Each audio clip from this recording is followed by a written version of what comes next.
Hello, Assalamu alaikum warahmatullahi wabarakatuh. So these are five class on HIV and AIDS. Basically, you have people do misconceptions about what HIV means and what it means. So this class we're going to give clarification on the meaning of HIV as well as the meaning of AIDS. We also give the differences between the two, which one leads to which. Then we look at the causes, the drivers, the main modes of spreading HIV and AIDS, and then what are the signs and symptoms for people that have HIV and AIDS. Then lastly, we take the effects of HIV and AIDS. So if I were you, I'll grab a tea, and maybe a sandwich or biscuit, and you listen well. Assalamu alaikum. So meaning of HIV and AIDS. HIV basically means H, high, and V, human immunodeficiency virus. That is, HIV only comes into the body when there is a deficiency in your immune system.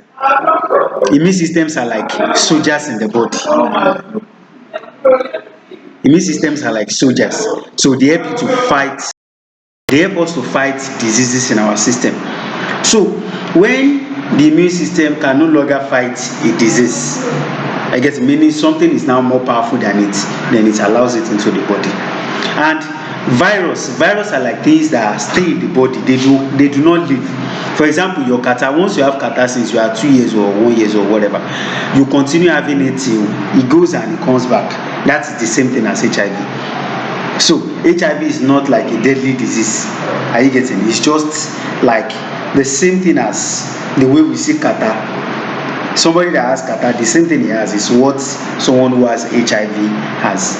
Now, AIDS, what do we call it? When someone has HIV, some people will already say, what's it called AIDS? No, it's not the same. It is HIV that leads to AIDS. HIV can be managed for years. A person that has HIV can live longer than somebody who doesn't have. Just like a person that has catarrh can live longer than someone who doesn't have. So it's all the same. So AIDS is an acquired immune deficiency syndrome. It is someone who is not able to take care of HIV, who cannot live with HIV, that develops into AIDS. Once someone contracts HIV, they are placed under a therapy. They are given drugs and they are told to do some things. If they are able to maintain those things, then AIDS is not coming anytime. But once they fail in doing those things, then AIDS comes in, and it is AIDS that kills. HIV does not kill. Are you getting? So what are the different causes of HIV? Number one is HIV is transmitted through sexual intercourse. And when we say sexual intercourse, we mean when someone is not having the right one. It is not for our level at all. As we're supposed to abstain totally from anything called sexual intercourse. Are you getting? It is the first cause, the first stage to get HIV. Are you getting? Then number two, we have blood transfusion. Some people go to hospitals to probably do some things like donate blood and co. That blood they are donating, it is supposed to be tested.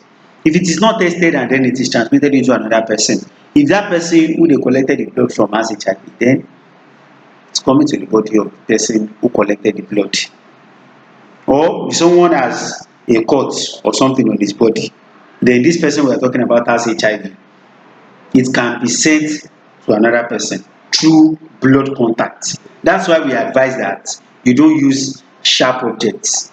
Are you getting? Then another cause of HIV is sharing contaminated sharp objects. When you share contaminated sharp objects, somebody who has this blade has used the blade to cut his own body, and the blood has already been transfused with HIV. You can contact it through it. That's why we always warn that you don't share sharp objects. Even your comb, your toothbrush, all these things are sensitive. Then from mother to child, one can also get it from a child can get it from the mother. Then symptoms of HIV. What are the different things you used to know when someone has HIV? Number one, fever. So HIV has almost the same symptoms like every other disease that you see. That's why when anything happens to you, you need to visit a doctor. Fever, sore throat, headache. Somebody will look at it as bare headache. It's a symptom of HIV. Once you notice all these things in someone, you refer them to a doctor. Cough, memory loss, tuberculosis, continuous cough, then weak muscles. When you see your body is just weak for no reason, mi ṣe kankan, ara mi kàn weak ni, skin rash and so on and so forth. All of these are different symptoms of HIV and AIDS. Then what are the effects of HIV and AIDS? Number one is that it leads to loss of life. When someone is not able to manage HIV, then it develops into AIDS. The person can lose his life. Then leads to reduction in manpower. Normally, the working age for basically most countries is from 18 to 60, and these are most people who are vulnerable to getting all these sexually transmitted diseases. So what happens? We lose manpower as the working class people, the people who are supposed to be working for us are now dead, they die. Then apart from that, it leads to broken home. The father contract HIV or the mother contract HIV, they leave theirself. Are you getting? And then it makes victim uncomfortable. Victims of HIV are always uncomfortable. You cannot be comfortable living. Many of them are not comfortable living with that kind of disease. When I was in JSS3, I had a friend who had a friend who contracted HIV. I met her, we saw her in life. She's still alive because she's still maintaining it. Like I said, someone who has HIV can actually live more years than even someone who did not contract HIV. So this person I'm talking about is still living healthy. In fact, just like me and you. I have thought that we have done, I guess we have worked together. It doesn't mean you contact HIV. Once you are careful of the things you do, there's no blood transfusion, you are not sharing objects. Talking cannot cause HIV because you are talking to the person. Because you haven't touched the person. It is when you are not being careful of the causes that leads to HIV. Then they are always prone to many diseases. People who have HIV are quick to contract other diseases if they are not taking care of it. So, Assalamu alaikum warahmatullahi wabarakatuh.